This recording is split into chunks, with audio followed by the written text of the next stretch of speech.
The axial skeleton is the middle region of the body which protects vital organs. For example, the rib cage protects the heart and lungs. On the other hand, the appendicular skeleton has a function to support the body as well as a function to protect organs surrounding this region. For example, the shoulder and hip area.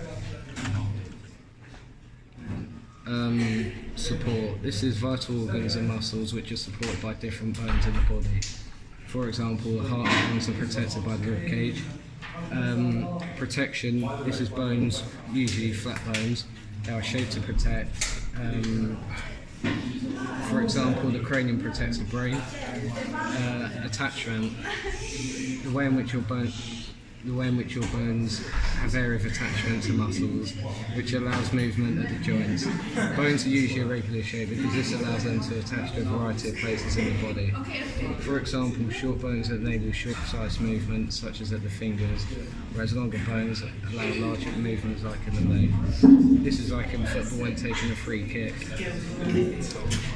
Blood cell production. This takes place in the bone marrow. This is where red blood cells are formed to produce oxygen around the body. Storage of minerals. Bones are made out of minerals and act as a mineral storage for minerals such as calcium, which forms bone growth. Location of the major bones. So the patella is at the knee. The sternum divides the rib cage. Metacarpals are the lower half of the fingers. The cervical vertebrae is at the neck, but below the skull. The pubis is below the spine. The ulna is the lower forearm bone. The cranium is the skull. The lumbar vertebrae is at the lower spine. The ischium is the lower back hip bone. The ilium is the upper hip. The humerus is the upper arm, it's known as the bicep. Scapula is where the shoulder blade is. Clavicle is above this at the top of the shoulder. The sacrum is the bottom of the spine. The phalanges are the upper half of the fingers. The femur is the quadriceps. The fibula is the lateral side of the tibia. The metatarsals are the midpoint of the foot. The carpals is the wrist. The tarsals is the heel. The thoracic vertebrae is the upper spine. The tibia is the front of the lower leg. The coccyx is below the sacrum. The ribs is the chest, and the radius is the upper forearm bone.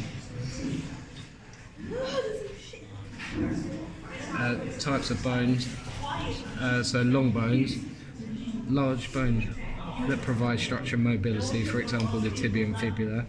These are the two bones in the lower leg. Tibia is the one where the bone forms the shin, and the fibula, which form the calf bone. On the other hand, the tibia is connected, in addition, the tibia is connected with the knee joint and ankle joint and works in conjunction with the fibula, which acts as a support for the tibia during movements. For example, when striking a football in a free kick situation, this usually requires large sums of power from the leg. During the kicking phase, the tibia is being used and fibula takes the pressure off it, reducing the strain, damage, etc.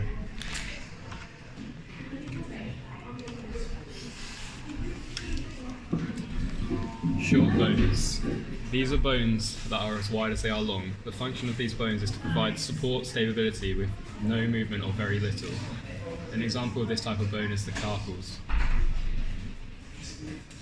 Irregular bones. These bones are the bones that protect the nervous tissue, as well as having many points of skeletal muscle attachment. An example of this type of bone is the vertebrae column. Flat bones. These are the bones that are flat plates. The purpose of these bones is to provide extensive protection or the precision of broad surfaces for the muscle attachment. An example of this is the cranium.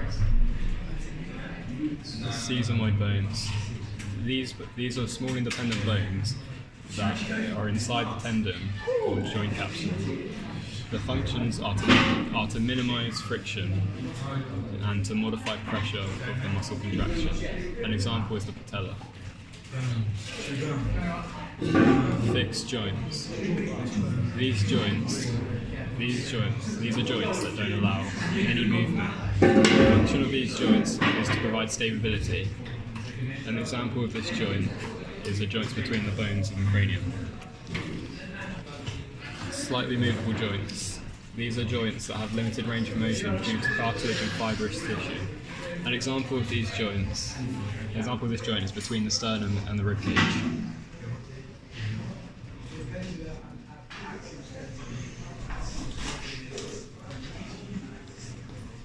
Synovial joints. Ball and socket joints. These are joints where a ball-shaped end fits into a cup-like shaped socket.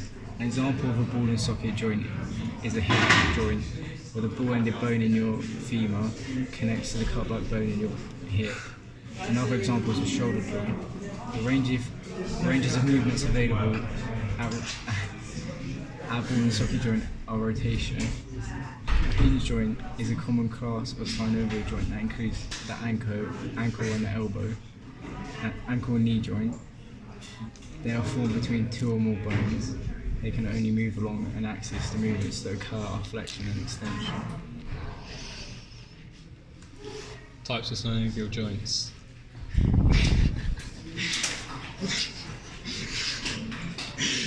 Saddle joint. This is a joint where one of the bones is shaped like a saddle and the other is resting on it like a rider on a horse. These provide stability as well as allowing for more range of motion than a hinge or glide.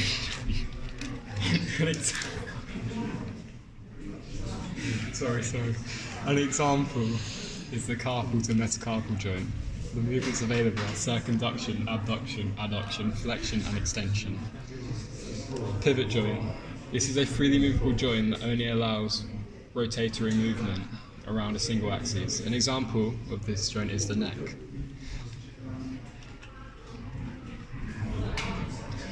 Plane joint.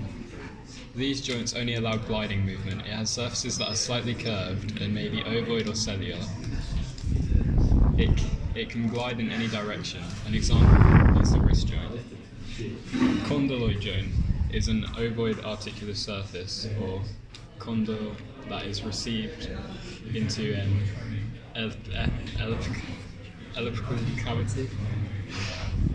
This permits movement in two planes, allowing flexion, extension, abduction, adduction, and circumduction. An example is the wrist. Is at the wrist connecting the radius to the carpal bones. The locations of major muscles. Biceps are in the upper arm. The biceps femoris is in the upper arm as well. The latimus dorsi is in the middle of the back. The vastus lateralis is in the thigh. The triceps are in the posterior arm.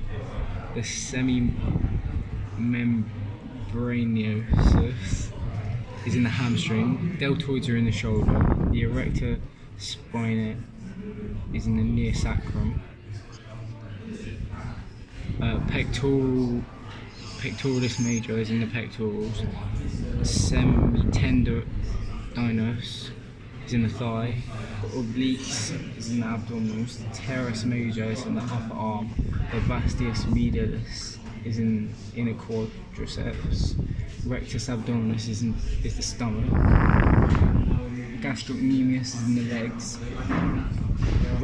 Rectus femoris is the middle of the thigh. Gluteus maximus is in the legs. Tibius anterior is in the legs, or the front of your leg.